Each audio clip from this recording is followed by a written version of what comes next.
ছোৱালী এজনীৰ যেতিয়া প্ৰতিষ্ঠা বা তেওঁৰ সন্মানৰ কথা আহে তেতিয়া আমি মনত একো ভাৱ ৰাখিব নালাগে। এনেকুৱা ঘটনাত যদি কোনোবাই ক'লেহেঁতেন মুখ্যমন্ত্ৰীজনৰ আঁঠু কাঢ়ি দিয়ক, তো ময়ো আঁঠু কাঢ়ি দিলোঁহেঁতেন। কাৰণ অসমীয়া ছোৱালী হওক, মাৰোৱাৰী ছোৱালী হওক, বিহাৰী ছোৱালী হওক, বঙালী ছোৱালী হওক, ছোৱালীৰ সন্মানতকৈ আমি কোনো ডাঙৰ নহয়। গতিকে কালি যদি শিৱসাগৰ ৰাইজে ক'লেহেঁতেন যে মুখ্যমন্ত্ৰী ইয়াত আহি আঁঠু কাঢ়ক, তেতিয়া আমাৰ খংটো কমিব, ময়ো গৈ আঁঠু কাঢ়ি দিলোঁহেঁতেন। শিৱসাগৰত ডিব্ৰুগড় মেডিকেল কলেজৰ ছাত্ৰী মাৰোৱাৰী সমাজৰে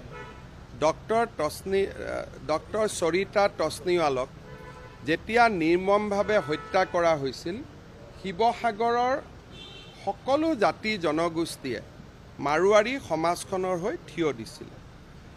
আজি যিটো ঘটনা সংঘটিত হৈছে এজনী ছোৱালীক লৈ, আৰু সাধাৰণতে ছোৱালীৰ লগত যদি কিবা ঘটনা হয় তেতিয়া ৰাইজৰ ক্ষোভ হোৱাটো স্বাভাৱিক।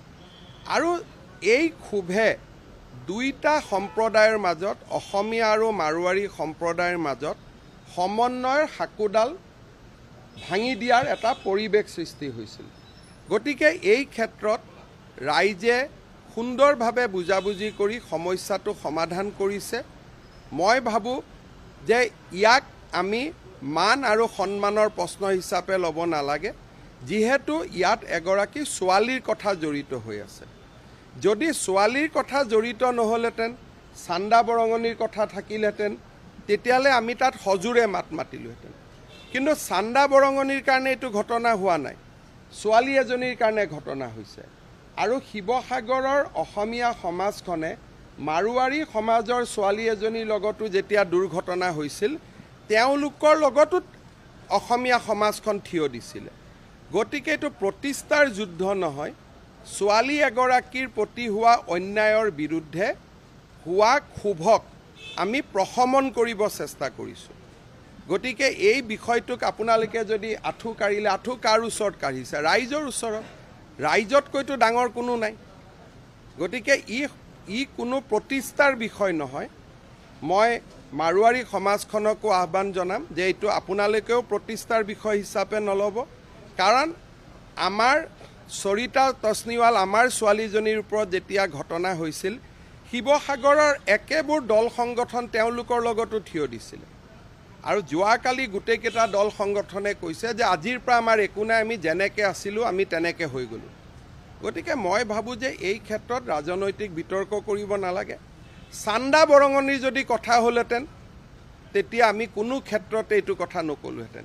কিন্তু ছোৱালী, অসমীয়া হওক, মাৰোৱাৰী হওক, হিন্দু হওক, মুছলমান হওক, ছোৱালী এজনীৰ যেতিয়া প্ৰতিষ্ঠা বা তেওঁৰ সন্মানৰ কথা আহে তেতিয়া আমি মনত একো ভাৱ ৰাখিব নালাগে।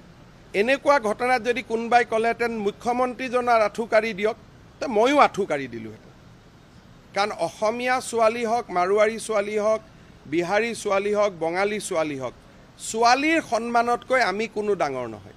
গতিকে কালি যদি শিৱসাগৰ ৰাইজে ক'লেহেঁতেন যে মুখ্যমন্ত্ৰী ইয়াত আহি আঁঠু কাঢ়ক, তেতিয়া আমাৰ খংটো কমিব, ময়ো গৈ আঁঠু কাঢ়ি দিলোঁহেঁতেন।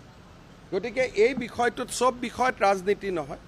এইটো ক্ষেত্ৰত মই ভাবোঁ যে আমি এখন বিশাল হৃদয়েৰে ঘটনাটো পাহৰি যাব লাগে। মই সংবাদ মাধ্যমকো আহ্বান জনাম যে এইটো ঘটনা আৰু পিটিকি থকাৰ প্ৰয়োজন নাই।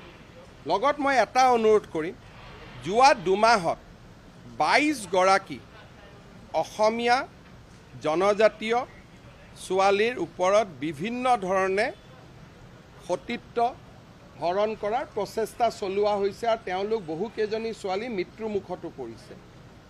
শিৱসাগৰৰ ৰাইজে যি ধৰণৰ প্ৰতিবাদ কৰিলে, শিৱসাগৰ ৰাইজক মই ধন্যবাদ জনাইছোঁ। বাকী অঞ্চলৰ ৰাইজেও য'তেই ছোৱালীৰ ওপৰত অত্যাচাৰ হয় তেনেকৈ গৰজি উঠিব লাগে। আজি ঢেকীয়াজুলিত ঘটনা হৈছে, ঢেকীয়াজুলিত ৰাইজ গৰজি উঠিব লাগে, বৰপেটাত গৰজি উঠিব লাগে, দুধনৈত গৰজি উঠিব লাগে। 22টা ঘটনা হৈছে যোৱা দুমাহত। গতিকে শিৱসাগৰৰ ৰাইজৰ পৰা আমাৰ নামনি আৰু মধ্য অসমৰ ৰাইজেও শিকিব লাগে। আৰু নামনি আৰু মধ্য অসমতো যেতিয়া ছোৱালীৰ শ্লীলতা হানি কৰা হয়, সতীত্ব নষ্ট কৰা হয়, তেতিয়া তেওঁলোকৰ ওপৰতো সমাজখন বাঘৰ দৰে জঁপিয়াই পৰিব লাগে। দল সংগঠনসমূহে তেনেকুৱা ক্ষেত্ৰতো শিৱসাগৰৰ পৰা শিকিব লাগে।